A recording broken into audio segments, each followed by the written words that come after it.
비는 아침부터 쉼없이 내리고 있었다. 지붕을 두드리는 소리는 마치 누군가 오래된 이야기를 다시 꺼내달라고 문을 두드리는 것처럼 끈질겼다. 정분자는 장독대 옆에 쌓인 낙엽을 쓸다 말고 빗자루를 내려놓았다. 허리를 펴는 순간 묵직한 통증이 허리뼈를 타고 올라왔다. 74. 숫자는 늘어나는데 몸은 그 속도를 따라가지 못했다.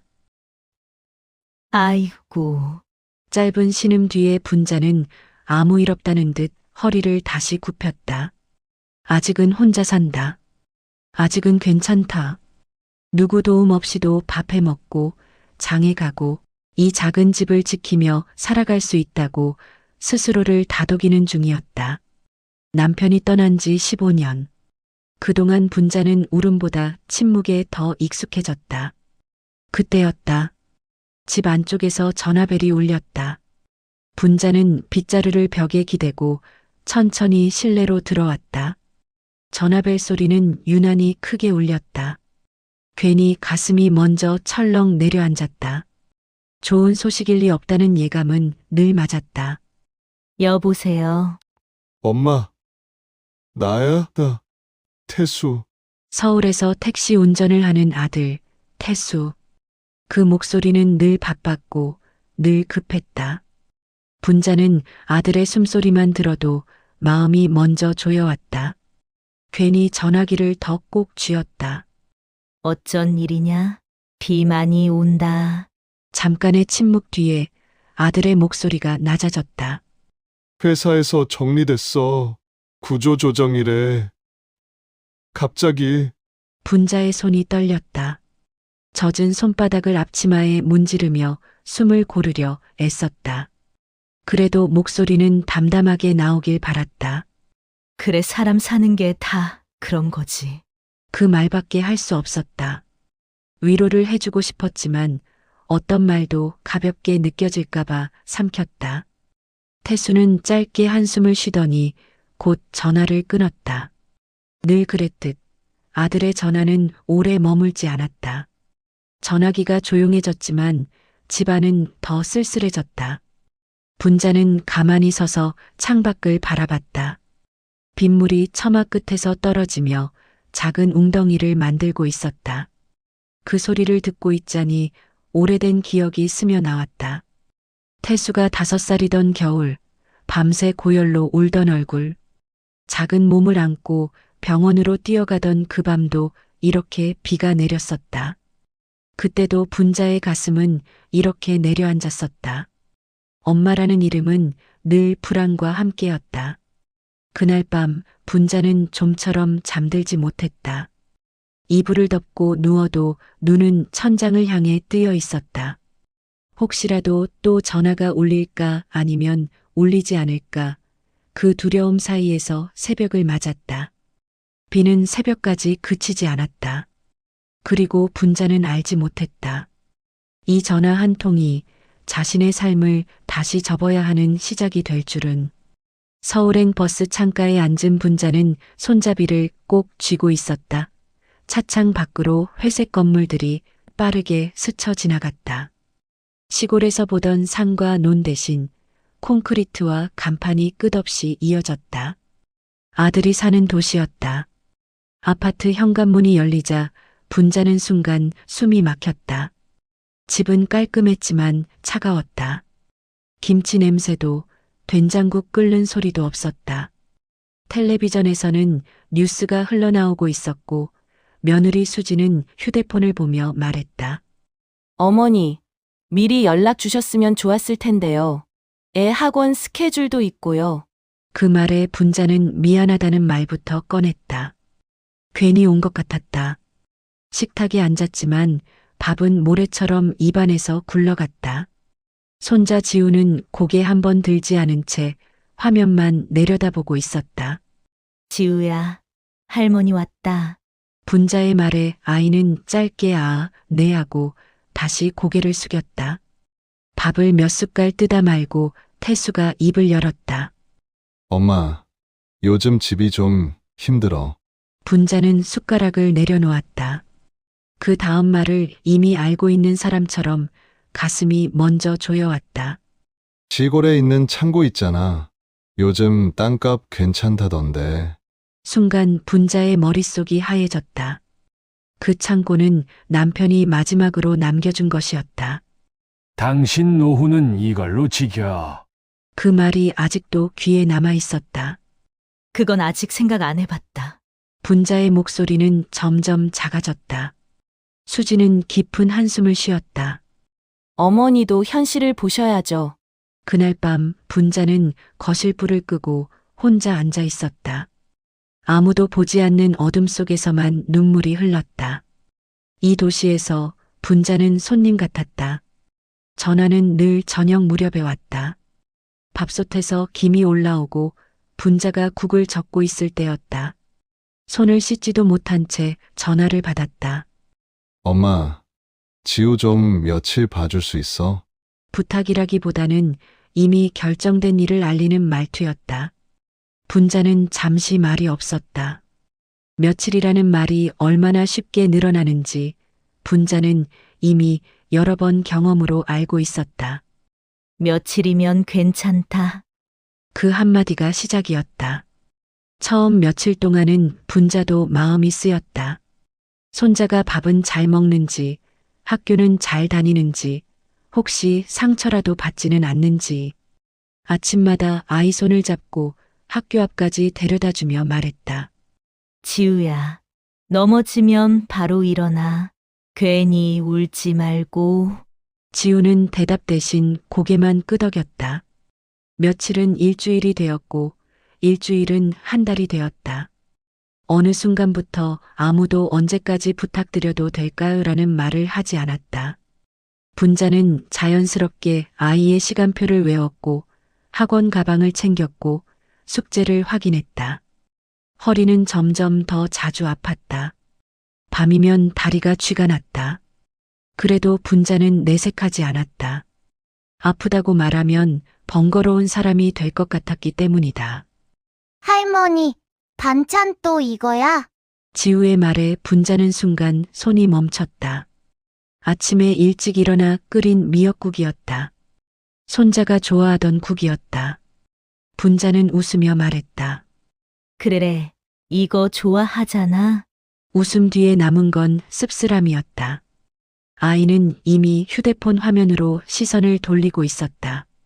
며느리 수지는 바빴다. 늘 바빴고 늘 피곤해 보였다. 그러다 어느 날 분자를 바라보며 말했다. 어머니, 애 봐주시는 건 감사한데요. 집 규칙은 좀 지켜주세요. 분자는 무슨 말인지 바로 이해하지 못했다. 규칙이라니? 애 간식도 정해진 게 있고요. TV도 너무 오래 보게 하시면 안 돼요. 그 말은 조심스러웠지만 분자의 가슴에는 또렷이 박혔다. 고맙다는 말보다 지적이 먼저였다. 분자는 고개를 끄덕였다. 그래, 알겠다. 그날 밤 분자는 아이가 잠든 뒤 거실에 홀로 앉아 있었다. TV는 꺼져 있었고 시계 초침 소리만 또각또각 울렸다. 문득 생각이 들었다. 자신은 이 집에서 누구일까? 엄마인가? 할머니인가? 아니면 그냥 잠시 쓰이는 사람인가? 분자는 작은 목소리로 혼잣말을 했다. 나는 도와주는 사람이지 식구는 아니구나. 그 말은 방 안에 남아 천천히 가라앉았다. 아무도 듣지 않았지만 분자 자신만은 분명히 들었다. 그날 이후 분자의 마음은 조금씩 달아가기 시작했다. 소리나지 않게, 티나지 않게 태수의 전화는 오래 쓰인 예상보다 물건처럼. 빨리 왔다. 이번엔 망설임이 없었다. 목소리에는 이미 답을 정해둔 사람의 기운이 묻어 있었다. 엄마, 그 창고 말이야. 진지하게 이야기 좀 하자. 분자는 잠시 전화를 내려다보았다. 이 이야기가 다시 나올 걸 알고 있었지만 막상 듣자 가슴이 조용히 내려앉았다. 비 오는 날 장독대 앞에서 느꼈던 그 예감이 틀리지 않았다는 생각이 들었다. 그냥 명의만 좀 바꾸자. 지금은 내가 좀 써야 할 때 같아. 분자는 바로 대답하지 않았다. 대신 창고 쪽을 바라보았다. 집에서 몇 걸음만 가면 닿는 그 작은 건물. 낡은 문, 녹슨 자물쇠. 남편과 함께 손수 고쳤던 곳이었다. 비가 새면 같이 올라가 천막을 덮고 겨울엔 서로 손을 비비며 웃던 기억이 고스란히 남아 있었다. 태수야, 분자는 조용히 입을 열었다. 그건 안 된다. 수학이 넘어가 잠시 조용해졌다. 그 짧은 침묵이 오히려 불길했다. 왜? 태수의 목소리가 높아졌다. 엄마, 나 지금 진짜 힘들어. 그 말에 분자의 마음이 흔들렸다. 아들이 힘들다는 말은 늘 분자의 약한 곳을 찔렀다. 그래도 이번엔 고개를 저었다. 비록 태수는 보지 못했지만 분자의 마음은 분명했다. 나도 힘들다. 그 말은 분자 자신도 놀랄 만큼 단단하게 나왔다. 평생 처음으로 아들 앞에서 자신의 힘듦을 입 밖으로 꺼낸 순간이었다. 그건 아버지가 나한테 남겨준 거다. 내 노후다. 태수는 한숨을 크게 쉬었다. 엄마는 왜 그렇게 이기적이야? 그 말은 칼처럼 깊이 박혔다. 분자는 말문이 막혔다. 이기적이라는 단어는 늘 남의 이야기 같았다. 평생 남을 먼저 챙기며 살아온 자신에게 붙을 거라곤 생각하지 못한 말이었다. 전화를 끊고 나서도 그 말은 귀에서 떠나지 않았다. 분자는 다음 날 시골로 돌아왔다. 버스에서 내리자 공기가 달랐다.